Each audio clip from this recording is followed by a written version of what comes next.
성부와 성자와 성령의 이름으로 아멘. 하늘을 우러러 사랑하는 하나님 아버지 뜻 안에서 스승이신 예수님과 도움이신 성령님과 사랑할 성모님과 성녀의 아버지와 성미카엘 대천사와 하늘의 모든 거룩한 천사들과 성인들의 정보를 청하며 기도드립니다. 아버지 뜻 안에서 오늘도 예수님과 머니 하나 되신 성심 안에 아버지께서 사랑하시는 영혼들, 구원하기를 바라시는 영혼들을 그들의 인성을 하나도 남김없이 다 끌어안아 예수님과 어머니 하나 되신 성심을 통해서 아버지 뜻에 봉헌드립니다.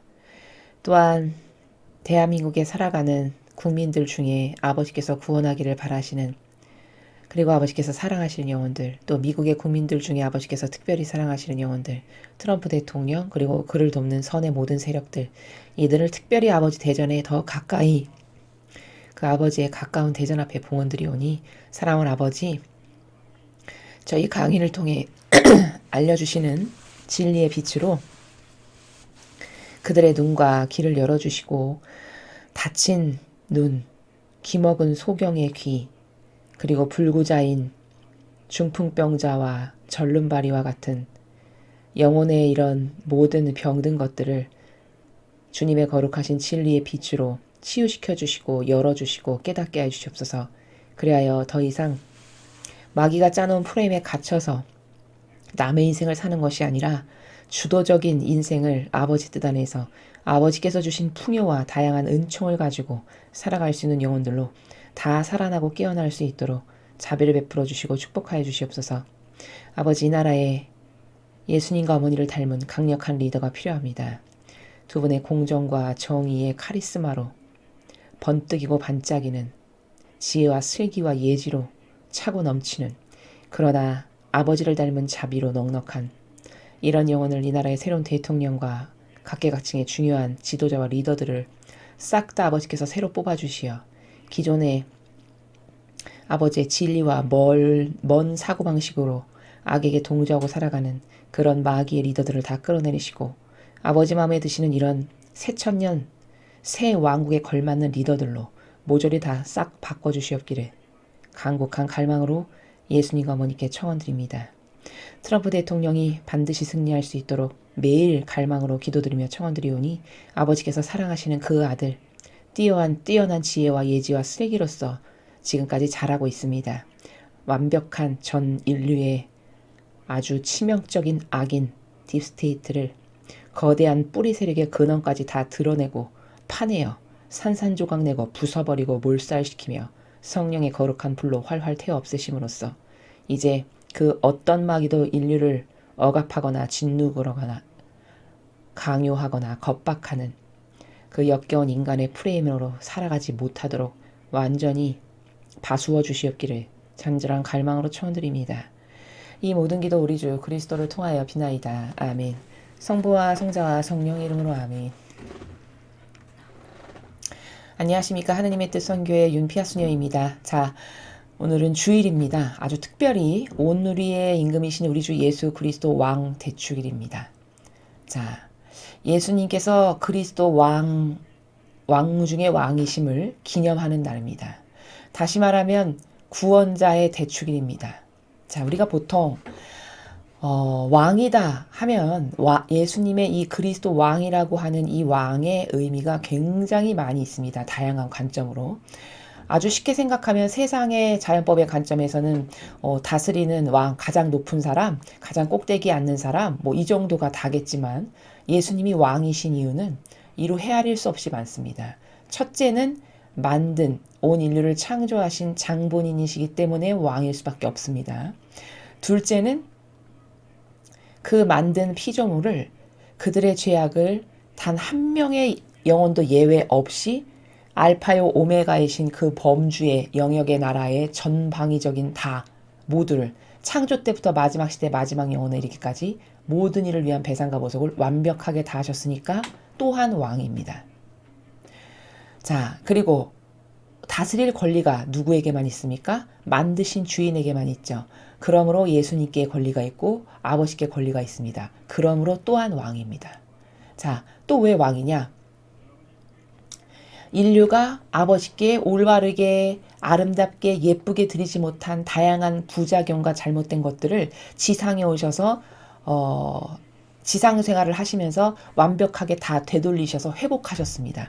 그러므로 또한 왕입니다. 이것 말고도 기타 등등 모든 근원의 본질의 나라에서 하나도 흐트러짐 없이 완벽하게 모든 것을 다 바로잡으셨고, 그럼 그 각각마다 다 왕이시죠. 각각의 영역마다 또 이 영혼 하나하나를 다 지배하실 수 있는 권한이 오로지 만드신 분인 그분에게 있고, 그분은 얼마나 완벽하시냐면 만들기만 하고 끝낸 게 아니라 만든 것이 잘못되어 있으니까 그것을 완벽하게 되돌리기 위해, 회복하기 위해서 그들의 모든 죄악을 배상보속까지 다한, 이러니 또한 완벽하죠. 이러니까 왕입니다. 그래서 예수님이 왕이시래, 오늘 그리스도 왕 대축일이래, 왜 왕일까? 그 의미부터 알아야 되겠죠. 그냥 막연하고 피상적이고 교회가 왕이라니까 왕인가 봐, 이건 죽을 때까지 그 왕의 의미를 깨달을 수가 없습니다. 그러나 본질의 나라에서 예수님이 왜 왕이신가는 제가 지금 몇 가지, 불과 4-5가지밖에는 말씀을 못 드렸지만, 이런 모든 본질적인 것, 구원에 관련된 것, 아버지께 사랑을 되돌려 드리는 것, 또 겸손으로서의 왕, 사명을 행하신 모범으로서의 왕, 이런 인간이 다 손을 꼽아서 헤아릴 수 없을 모든 분야에 걸쳐서 완벽한 모범이셨기 때문에 그 각각의 속성마다의 다 왕이시라는 겁니다. 그래서 그리스도 왕이에요. 그 인간의 대단치도 않은, 몇 년 가지도 않을 권력을 갖고 있는 그 없어지고 말, 사그러지고 말, 그것도 합법적이지도 않고 불법적으로 취해도 뻔뻔하게 그 자리에 앉아있을 만큼 역겹고 더러운 인간이 갖고 있는 권한의 그 왕하고는 감히 될 수도 없는, 감히 비교 불가한 그런 왕 중의 왕이시라는 겁니다. 오늘은 그런 예수님의 그 왜 왕이신가, 어떠한 부분에서 왜 우리에게 왕이 되시는가 라는 것을 본질적으로 깨닫고 이해하고, 그런 왕께 나는 어떤 반영을 해야 되는가에 대해서 되돌아봐야 되는 날입니다. 오늘과 같은 이런 기념일은 나는 이분을 왕으로 권한을 존중해 드렸는가, 권리를, 나를 다스려야 하셔야 되는 게 마땅한 권리인데 나를 온전히 내어드리고 봉헌을 똑바로 하고 삶을 살아가고 있는가, 또 나는 이런 왕이 나에게 태어나서부터 지금까지 베풀어 주신 수많은 헤아릴 수 없는 모든 것들에 대해서 똑바로 감사를 드리고 살아가고 있는가, 반영은 지금 제대로 하고 있는가, 나는 그분의 속성을 닮은 게 있는가, 이런 기타 등등의 것을 하나하나 차분히 오늘 저희가 말씀드리는 강의를 통해서 생각해 보시고 발견하고 깨닫고, 그래서 올바른 화답으로 되돌리고 올바른 감사로 되돌리고 올바른 사랑으로 되돌리고, 이런 것을 해야 되는 날이 그리스도 왕 대축일 날 우리가 본질적으로 신적 활동을 해야 되는 것은 바로 이런 것을 행하는 날이다 라는 것을 여러분에게 먼저 서두에 앞서서, 오늘이 그리스도 왕 대축일이어서 먼저 말씀을 드렸습니다. 자, 그럼 이제 오늘 주신 복음 말씀 여러분과 함께 보시겠습니다. 2020년 11월 22일 주일, 온누리의 임금이신 우리 주 예수 그리스도 왕 대축일입니다. 제1독서 에제키엘 예언서 34장 11절에서 12절, 15절에서 17절까지 말씀입니다. 주 하느님이 이렇게 말한다. 나 이제 내 양떼를 찾아서 보살펴 주겠다. 자기 가축이 흩어진 양떼 가운데 있을 때 목자가 그 가축을 보살피듯 나도 내 양떼를 보살피겠다. 캄캄한 구름의 날에 흩어진 그 모든 곳에서 내 양떼를 구해내겠다. 내가 몸소 내 양떼를 먹이고 내가 몸소 그들을 누워 쉬게 하겠다. 주 하느님의 말이다. 잃어버린 양은 찾아내고 흩어진 양은 도로 데려오며 부러진 양은 싸매주고 아픈 것은 원기를 북돋아 주겠다. 그러나 기름지고 힘센 양은 없애버리겠다. 나는 이렇게 공정으로 양떼를 먹이겠다. 너희 나의 양떼야. 주 하느님이 이렇게 말한다. 나 이제 양과 양 사이, 순양과 순염소 사이의 시비를 가리겠다. 주님의 말씀입니다. 하느님 감사합니다. 그 에제키엘 예언서를 지금 여러분께서 1독서에서 저와 함께 읽으셨습니다. 자, 전반적인 내용은 뭐죠? 흩어지고 다치고 부러지고 이렇게 아픈 양들, 뿔뿔이 흩어지고 또 여기저기 다 주인 없이 떠돌이가 돼버린 양들, 그들을 내가 다 구해내서 이제 내가 그들에게 먹이도 먹이고 또 힘세게 해주고 그들에게 원기를 북돋워 주겠다. 이게 이 말씀의 핵심이죠. 그럼 도대체 언제 그렇게 되냐는 거죠. 여러분, 이렇게 양들이 흩어졌는데 그 양들을 다 모으셔가지고 아버지께서 다스리셨던 시대가 천지창조 때부터 지금까지 한 번이라도 온전하게 있었는지 생각해 보십시오. 한 번도 없었죠. 고로 이 예언서는 언제를 두고 말씀하시는 거냐? 마지막 시대를 두고 말씀하시는 겁니다. 제가 늘 여러분에게 저희 강의 때 말씀드린 성화의 시대가 도래할 건데 성경에서 그것은 새 예루살렘이라고도 표현하고 새 하늘 새 땅이라고도 표현한다. 이렇게 말씀드렸습니다. 그 시대는 반드시 올 겁니다. 왜? 예언서에 쓰여 있으니까요. 그럼 계시록에 쓰여 있는 대로 반드시 그날은 도래할 건데 그때가 되면 하느님께서 직접 다스리시는 새천년 피앗교회가 이 지상에 도래한다는 겁니다. 자, 그럼 그때가 되면 그 양떼를 아버지께서 직접 양육하시고 기르시고 다스리시는 시대가 된다는 것을 에제키엘 예언자도 지금 벌써 예언을 하고 있는 겁니다. 그러면 어떤 내용인가 살펴보시겠습니다. 주 하느님이 이렇게 말한다. 성부 아버지께서 말씀하시는데 나 이제 내 양떼를 찾아서 보살펴 주겠다. 그럼 뭘까요? 다 뿔뿔이 흩어지고 없어지고 사라지고 짐승한테 잡혀 먹히고 그런 상태라는 거죠. 현 상태가. 그러니까 찾아서 보살펴 주겠다고 말씀하시는 거죠. 자기 가축이 흩어진 양떼 가운데 있을 때 목자가 그 가축을 보살피듯 나도 내 양떼를 보살피겠다. 캄캄한 구름의 날에 흩어진 그 모든 곳에서 내 양떼를 구해내겠다. 캄캄한 구름의 날에 바로 지금입니다. 그렇죠? 캄캄한 구름의 날에 악이 확 뒤덮어서 뭐가 뭔지 사방팔방 분간도 할 수 없고 너무 암울한 시대. 온통 좌우 위아래를 살펴봐도 악밖에는 보이지 않는 캄캄한 구름의 날에 악으로 가득하게 점령된 날에 내가 이제 나에게 속한 내 양들 내 양들은 목자 말을 알아듣는다라고 예수님이 말씀하셨잖아요. 내 양들은 내 목소리를 알아듣는다. 그렇게 아버지 목소리를 알아듣는 그러나 똑바로 된 목자가 하나 없어서 뿔뿔이 흩어지고 진리를 들을 수 없어서 여기저기 허둥지둥 헤매고 다니는 수많은 아버지께 속한 양들. 그들을 그 흩어져 나가 떨어진 모든 곳에서 다 구해내시겠다라는 거예요. 진리에서 멀어진, 흩어졌다는 거는 진리에서 멀어진 다양한 인류를 말씀하시는 거죠. 왜? 가르치는 자가 없어서, 들을 데가 없어서 여기가 진리인가 해서 여기도 기웃거리고 저기가 진리인가 해서 저기도 기웃거리고 저기 신천지가 진리인가 해서 저기도 기웃거리는 이런 불쌍하고 가련한 흩어진 모든 양들, 그 모든 것에서 이제 아버지께서 다 구해내시겠다라고 하시는 겁니다. 내가 몸소 내 양떼를 먹이고 내가 몸소 그들을 누워 쉬게 하겠다. 주 하느님의 말이다. 아, 몸소 양떼를 먹이시는 건 뭘까요? 진리를 이제 듣게 해서 가르쳐서 전해서 깨닫게 해서 아, 이게 진실이었어. 이게 사실이었어. 아, 하느님이 이런 분이시야. 이런 분이시구나. 진리가 이런 나라구나. 정의가 이런 거구나. 사랑이 이런 거구나. 이렇게 해서 진리를 통해서 가르치고 깨닫게 그리고 심지어 그들을 쉬게도 해주신다고 아버지께서 이렇게 말씀하시는 겁니다. 잃어버린 양은 찾아내고 흩어진 양은 도로 데려오며 부러진 양은 싸매주고 아픈 것은 원기를 북돋아 주겠다. 자, 다양한 방법으로 잃어버린 거예요. 마귀에게 잡혀간, 잃어버린 양은 마귀에게 끌려간 거죠. 이상한 진리가 아닌 것에 붙잡혀간, 그게 잃어버린 양들이죠. 흩어진 것. 진리인 줄 알고 찾아왔는데 진리를 가르쳐주는 데가 없어. 그래서 여기저기 기웃거리면서 흩어진 다양한 양들, 부러진 양, 아픈 것, 이런 건 뭘까요? 오히려 상처받거나 혹은 오히려 병들어서 불구자가 돼버린, 교회에 진리를 들으려고 왔는데 상처받아서 다른 데 갔거나 혹은 그 잘못된 지식을, 인간적 지식을 맨날 들어가지고 병들어버린 이런 부러지고 아픈 이런 다양한 양들을 원기를 북돋아주고 찾아내고 도로 데려오고 이렇게 하시겠대요. 그러나 기름지고 힘센 양은 없애버리겠다. 자, 기름지고 힘센 양이 누굴까요, 여러분? 양이 다 똑같아야 되는데 다른 양들 것을 뺏어 먹어가지고 혼자만 기름지고 살이 디룩디룩 찐 힘센 양. 이게 뭘까? 아버지 권리를 도둑질한 도둑들을 말씀하시는 겁니다.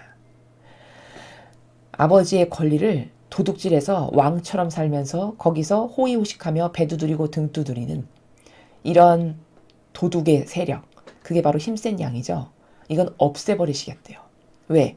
아버지를 하라고 권한을 줬는데 자신의 사욕과 욕망을 채우고 양 젖을 짜먹고 가죽으로 옷이나 해입고 남은 속이고 위선자로 살고 이런 힘센 양 뺏어 먹어서 불공평하게 그쪽만 힘이 센 거죠. 그렇죠?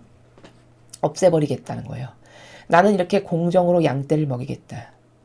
즉 공정으로 양떼를 먹이겠다. 지금까지 내 양들을 돌보라고 했더니 이런 처지가 되게 한 거 이거 공정으로 내가 갚아주겠다. 그러니까 없애버리겠다고 하시는 거죠.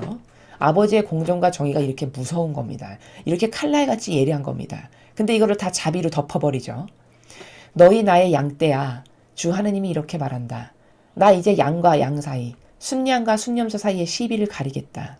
자, 여러분 여기 순양과 순념소가 등장합니다.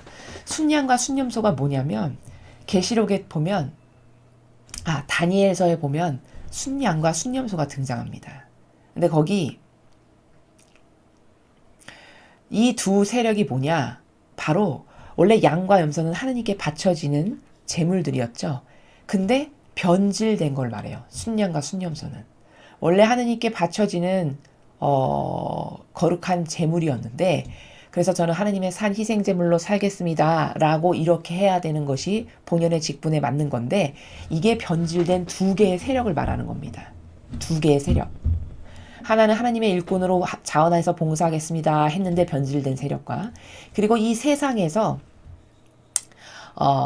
영혼을 겁박하고 억압하는 제가 맨날 말씀드리는 딥스테이트라고 하는 전 인류를 이분법 신분질서로 통치해보고자 하는 야욕으로 우리가 흔히 적그리스도라고 말하는 이런 세력 그게 바로 변질된 순양과 순연소인데 이제 이렇게 변질돼서 하나님의 자리를 꿰차고 자기가 왕처럼 다스려보겠다라고 인류를 지배하려고 드는 이 두 세력 이것 사이의 시비를 내가 사사시비를 다 가리겠다. 그리고 어떤 게 옳았고 어떤 게 틀렸고 어떤 게 마귀짓을 얼만큼 했는지를 다 가려내서 내가 없애버린다. 라는 것을 말씀하시는 겁니다. 그러니까 에제키엘 예언서는 이 마지막 시대 아직도 오지 않은 마지막 시대를 두고 하느님 아버지께서 에제키엘 예언자를 통해서 선언하시고 말씀하신 거다라는 것을 우리가 발견하고 확인할 수 있습니다. 제2독서 사도 바오로의 코린토일서 15장 20절에서 26절, 28절까지 말씀입니다. 형제 여러분, 그리스도께서는 죽은 이들 가운데서 되살아나셨습니다. 죽은 이들의 만물이 되셨습니다. 죽음이 한 사람을 통하여 왔으므로 부활도 한 사람을 통하여 온 것입니다. 아담 안에서 모든 사람이 죽는 것과 같이 그리스도 안에서 모든 사람이 살아날 것입니다. 그러나 각각 차례가 있습니다. 만물은 그리스도이십니다. 그 다음은 그리스도께서 재림하실 때 그분께 속한 이들입니다.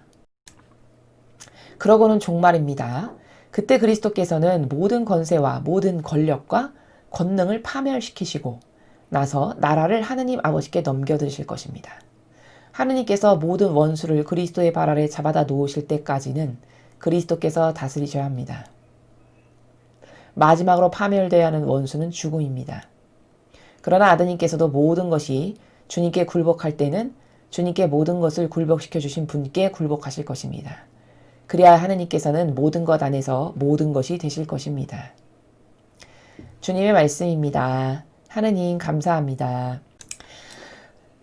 그 바오로 사도가 지금 이야기하는 나라는 구원의 역사를 말하고 있습니다. 구원의 역사. 구원의 질서를 말하고 있어요. 자, 보시면 그리스도께서 죽은 이들 가운데서 되살아나셨습니다. 죽은 이들의 만물이 되셨습니다. 예수님께서 부활하셨죠. 모든 죄악을 완벽하게 배상과 보석을 끝내시고 자 그런데 21절에 이렇게 이야기하죠. 죽음이 한 사람을 통해 왔으므로 부활도 한 사람을 통하여 온 것입니다. 아담 안에서 모든 사람이 죽는 것과 같이 그리스도 안에서 모든 사람이 살아날 것입니다. 자 21절 22절이 무슨 원리냐면 성경에 이런 원리가 있어요. 눈은 눈으로 이는 이로 이런 말이 있죠. 성경에. 그게 뭐냐. 한 명 때문에 죄악이 들어왔잖아요. 사실은 하와고 여기 아담이라고 썼지만 아담과 하와는 동조했기 때문에 아담이라고 쓴 겁니다. 그리고 아담이 책임자기 때문에 남자기 때문에 아담이라고 쓰신 거예요. 실제적 죄는 하와가 졌지만 자 그럼 어쨌든 한 사람을 통해서 죄가 들어왔잖아요. 통상 하나님께서 다스리시는 법칙과 원리들이 있어요. 성경에 보면. 그 많은 원리 중에 오늘 여기서 21절과 22절에서 배울 수 있는 건 뭐냐면 눈은 눈으로 이는 이로라고 하는 원리로 다스리신다는 거예요. 하느님께서 세상을 다스리실 때. 근데 그게 그럼 무슨 말이냐? 한 명을 통해서 뱀의 꼬임에 넘어가서 한 인간을 통해서 원죄가 들어왔잖아요. 그럼 이것을 하느님은 완벽하게 되살리실 때 어떻게 되살리시냐? 나무를 통해서 죄가 들어왔으면 나무를 통해서 다시 회복시키세요. 똑같은 방법으로. 그러니까 선악과라고 하는 나무를 따먹음으로써 죄가 들어왔죠. 그러니까 예수님께서 십자가라는 하는 나무의 그 틀에서 돌아가심으로써 완벽하게 배상보석을 하세요. 이게 바로 눈은 눈으로 이는 이로라고 하는 원리예요.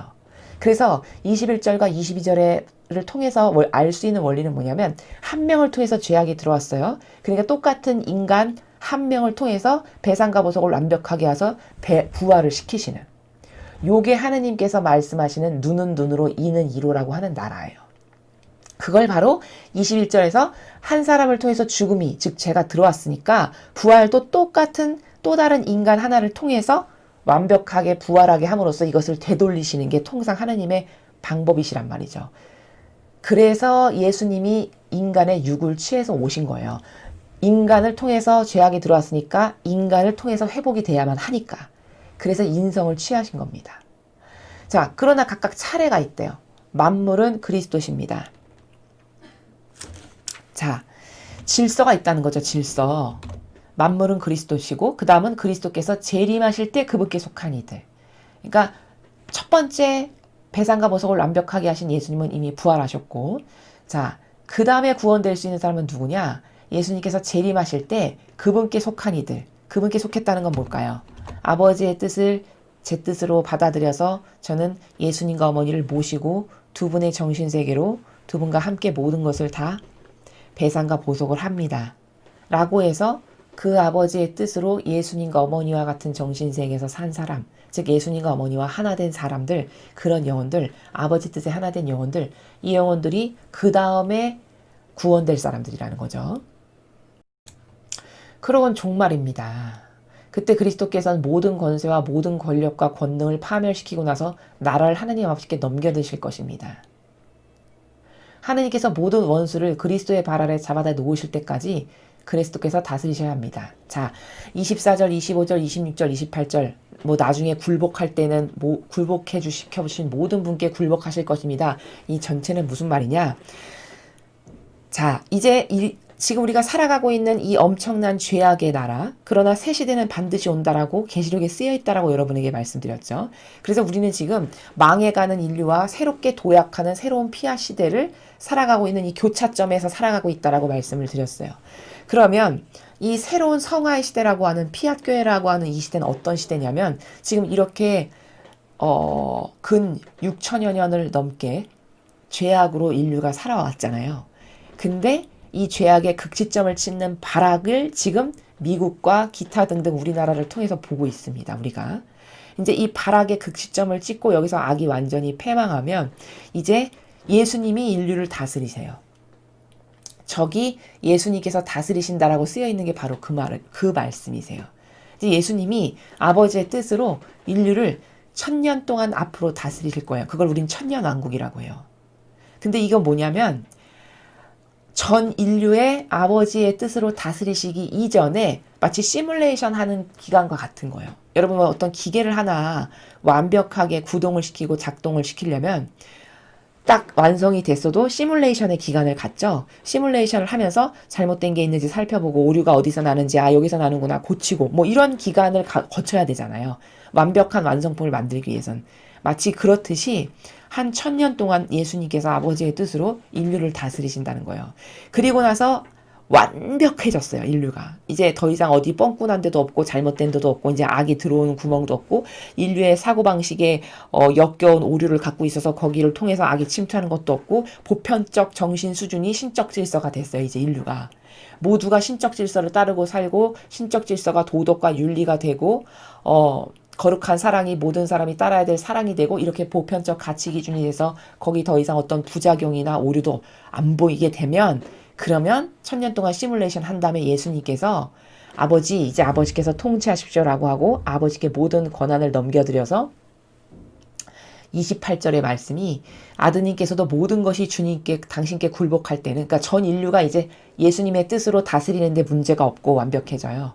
그러면 모든 것을 굴복시켜 주신 분께 스스로도 굴복하신다. 즉 하느님 아버지께 이제 아버지 다스리십시오. 여기 아버지께서 다스리기 합당한 인류가 있습니다. 이렇게 내어드린다는 거예요. 그리하여 하느님께서는 그때가 되면 이제 모든 것 안에서 모든 것이 되실 수 있는 이제 새천년 왕국이 시작되는 겁니다. 그때 하느님이 이제 인류를 완벽하게 다스리신다는 거예요. 이게 인류의 구원의 역사, 창세기부터 마지막에 이르기까지 바로 이게 계시록의 끝에까지 적혀있는 모든 부분이 이게 인류의 역사라는 겁니다. 이렇게 회복되어 갈 거고 이렇게 완성될 거라는 것을 바오로 사도가 이야기하고 있어요. 그래서 오늘 바오로 사도가 서간에서 쓰고 있는 것은 구원의 역사는 어떻게 되고 있는 건가? 구원의 그 역사의 특징적인 면, 구원은 어떤 원리 가운데에서 예수님이 먼저 되셨고 부활하셨고 그분을 따라서 부활할 수 있고 구원될 수 있는 영혼은 어떤 영혼들이고 이 악이 이제 완전히 패망하게 되면 예수님께서 다스리시고 시뮬레이션이 끝나면 예수님마저도 아버지께 넘겨드리시는, 그래서 아버지가 이제 완벽한 인류를 통치하시는 이런 역사의 과정으로 되어 있다 라고 여러분에게 말씀을 드립니다. 자, 다음으로 복음 말씀 함께 보시겠습니다. 마태오복음 25장 31절에서 46절까지 말씀입니다. 주님 영광 받으소서. 그때 예수님께서 제자들에게 말씀하셨다. 사람의 아들이 영광에 쌓여 모든 천사와 함께 오면 자기의 영광스러운 옥자에 앉을 것이다.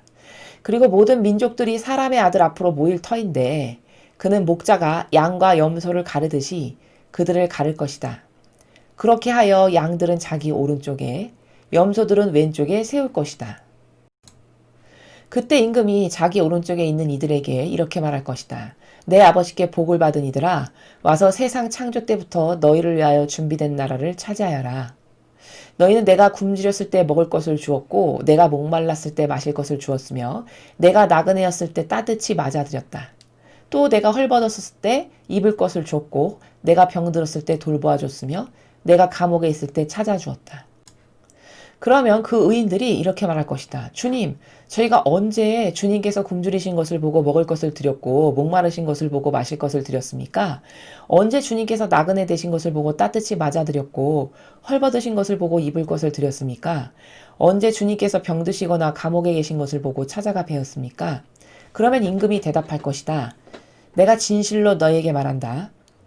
너희가 내 형제들인 이 가장 작은 이들 가운데 한 사람에게 해준 것이 바로 나에게 해준 것이다. 그때 임금은 왼쪽에 있는 자들에게도 이렇게 말할 것이다. 저주받은 자들아, 나에게서 떠나 악마와 그 부하들을 위하여 준비된 영원한 불 속으로 들어가라. 너희는 내가 굶주렸을 때 먹을 것을 주지 않았고 내가 목말랐을 때 마실 것을 주지 않았으며 내가 나그네였을 때 따뜻이 맞아들이지 않았다. 또 내가 헐벗었을 때 입을 것을 주지 않았고 내가 병들었을 때와 감옥에 있을 때 돌보아 주지 않았다. 그러면 그들도 이렇게 말할 것이다. 주님, 저희가 언제 주님께서 굶주리시거나 목마르시거나 나그네 되신 것을 보고 또 헐벗으시거나 병드시거나 감옥에 계신 것을 보고 시중돌지 않았단 말씀입니까? 그때 임금이 대답할 것이다. 내가 진실로 너희에게 말한다. 너희가 이 가장 작은 이들 가운데 한 사람에게 해주지 않은 것이 바로 나에게 해주지 않은 것이다. 이렇게 하여 그들은 영원한 벌을 받는 곳으로 가고 의인들은 영원한 생명을 누리는 곳으로 갈 것이다. 주님의 말씀입니다. 그리스도님 찬미합니다. 여러분이 평소에 많이 들으셨던 복음 말씀이십니다. 자, 이 복음 말씀의 핵심은 이겁니다. 사랑이란 하나된 관계다라는 거예요. 오늘 이 복음의 핵심 문장은 핵심 관점은 뭐냐? 사랑이란 하나된 관계다라는 겁니다. 자, 도대체 사랑이랑 하나된 관계, 사랑 관계라는 건 하나된 것이다 라는 게 오늘 이 복음의 핵심인데 왜 그런가? 여기 40절에 보세요. 지금 심판 때 양쪽으로 갈린다는 거잖아요. 예수님을 사랑하는 마음으로 이웃을 사랑했던, 그래서 열매를 맺은 영혼과 예수님을 사랑하는 마음으로 이웃을 사랑하지 않아서 그에게 자비를 베풀지 않았던 그런 영혼은 딱 두 개의 갈래로 갈려서 하나는 영원한 지옥으로 가고 하나는 영원한 생명의 나라로 간다라는 거잖아요. 근데 문제는 뭐냐? 그게 직접적으로 예수님께 해드린 게 아니었다는 거예요. 문제는. 둘 다. 예수님이 짠 하고 나타나서 육적으로 막 눈에 보이거나 이게 예수님이라는 걸 알 수 있거나 이런 관계가 아니고 예수님하고는 전혀 무관한, 그게 부모도 아니고 친척도 아니고 형제도 아닌 정말 예수님하고는 아무 상관없는 그런 그냥 세상의 한 영혼인데 이 형상에 치우친 사람의 눈으로 봤을 때는 근데 그에게 해준 게 나에게 해준 거다 이렇게 말씀하세요. 그럼 이게 자연법과 육적인 인간의 자연법과 형상과 눈에 보이는 것만을 믿고 따르는 사람은 도저히 이해가 안 되는 나라일 수밖에 없는 게 너무 당연한 거예요. 근데 예수님은 항상 이 형상이라고 하는 1차원의 나라에서 말씀을 하지 않으세요. 절대. 항상 본질이라고 하는 차원의 나라에서 말씀을 하세요. 그러니까 알아듣기가 어려운 거거든요. 차원이 너무 달라서. 우리가 살아가는 나라와 예수님이 늘 살아가시는 나라의 수준이 너무 갭이 커서 여기서 항상 말씀하시는 걸 여기서 들으려니까 이해가 안 가는 거거든요. 자, 오늘 이것도 전혀 상관없는 사람인데 예수님하고 왜 그 사람에게 해준 게 예수님에게 해준 거지? 왜 그 사람에게 해준 걸 칭찬하실까? 이 의문을 풀어야 되겠죠. 문제는 뭐냐면 40절에 힌트가 있어요. 너희가 내 형제들인 이 가장 작은 이들 가운데 한 사람이라고 하셨어요. 그러면 내 형제라는 단어를 쓰셨단 말이에요. 그럼 저 형제는 피를 나눈 혈연지연의 형제가 아니라 나와 하나 된, 그쵸? 사랑관계로 예수님하고 하나 된 사람들을 형제라고 부르셨어요. 바로 예수님과 어머니와 그 두 분의 정신과 가르침과 모범과 카리스마를 좋아해. 두 분을 정말 사랑해. 그래서 두 분과 하나 됐어. 그 영혼들을 나랑 하나 된 내 형제라고 지칭하신다는 거예요. 그러니까 이것은 인간의 육적인 혈연 관계에서 나랑 하나 돼. 내 부모니까, 내 자식이니까, 내 동생이니까, 내 언니니까, 누나니까. 이런 관계성이 전혀 별개라는 거예요. 그게 아니고 예수님이 보시는 관점은 나를 사랑해서 나랑 하나 됐는가. 아버지 뜻을 갈망하고 사랑해서 진리를 사랑해서 하느님 아버지와 하나 됐는가. 그게 곧 예수님과 하나 된 거고 어머니와 하나 되는 게 곧 예수님과 하나 된 거고 예수님과 하나 된 게 곧 하느님과 하나 된 거예요. 그쵸? 다중적으로.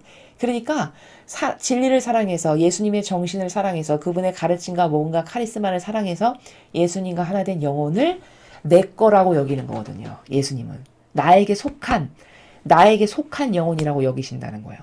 그런데 그 속한 영혼에게 너가 잘해줬어.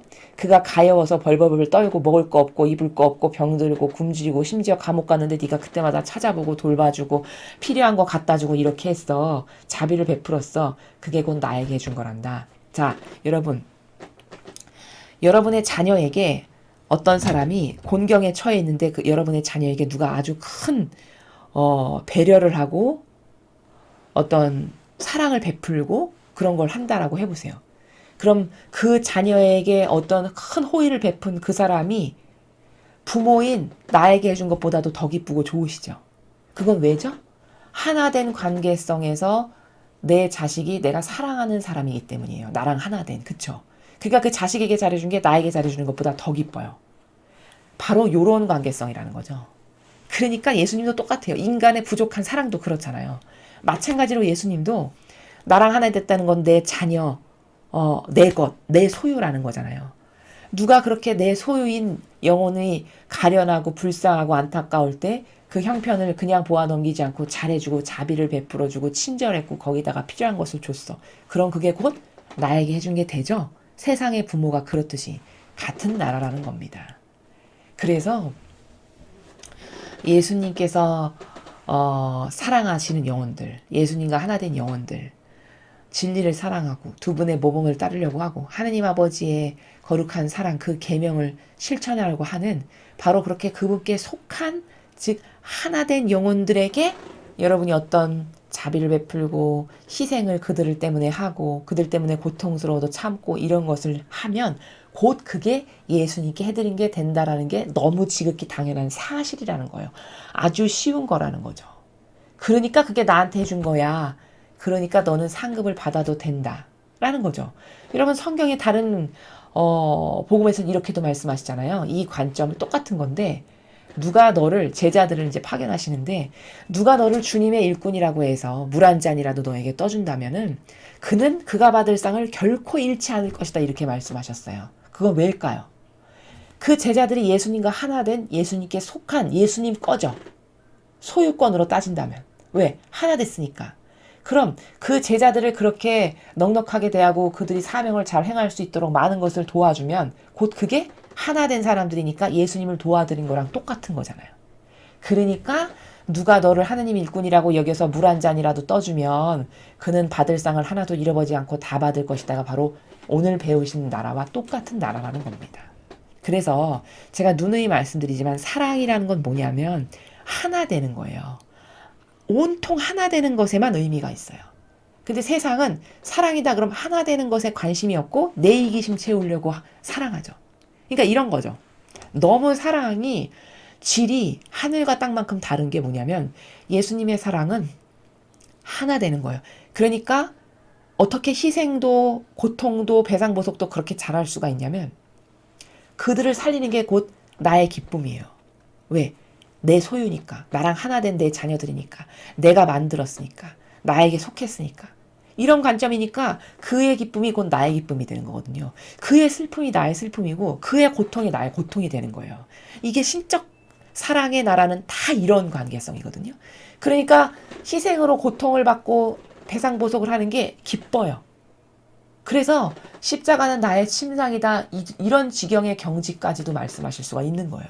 왜? 내가 이걸 잘 참아내면 내 자녀들이 다 살아난다. 그래. 아 기뻐. 행복해. 아 하나라도 더 살려야지. 이런 정신세계거든요. 그런데 인간의 사랑은 결혼 심지어 그 신성한 결혼까지도 저 사람이 나한테 잘해줘. 그럼 결혼하고 싶다는 거예요. 그럼 이건 뭐냐? 나한테 잘해주니까 결혼한다는 거는 그 사람이 나에게 끊임없이 뭘 줄 때만 좋다라는 얘기잖아요. 즉 도둑과 강도의 수준인 거예요. 사랑이라는 관계성이. 왜? 뭔가 내가 그 사람에게 얻을 수 있는 게 있을 때만 기쁘고 희열을 느끼고 행복한 거니까. 근데 이 신적 사랑은 반대예요. 줄 때 기쁘고 그 사람 때문에 희생할 때 기쁘고 그 사람 때문에 고통받는 게 의미예요. 참된 의미. 그러니 이게 얼마나 정반대인지 아시겠죠? 세상의 사랑은 왜 지속적이지가 못하고 이렇게 다 병들고 이혼율이 많고 왜 원수가 되냐? 다 자기를 위한 걸 사랑이라고 착각하고 살아서 그래요. 근데 신적 사랑은 자기를 위한 게 사랑이 아니에요. 절대. 그리고 이게 진실이에요. 세상의 부모도 자식이 잘 되기 위해서 희생하고 어떤 고통과 역경이다가도 그걸 기쁨으로 여기지 올바로 된 부모는 자식 때문에 희생하는 걸 고통이라고 여기지 않아요.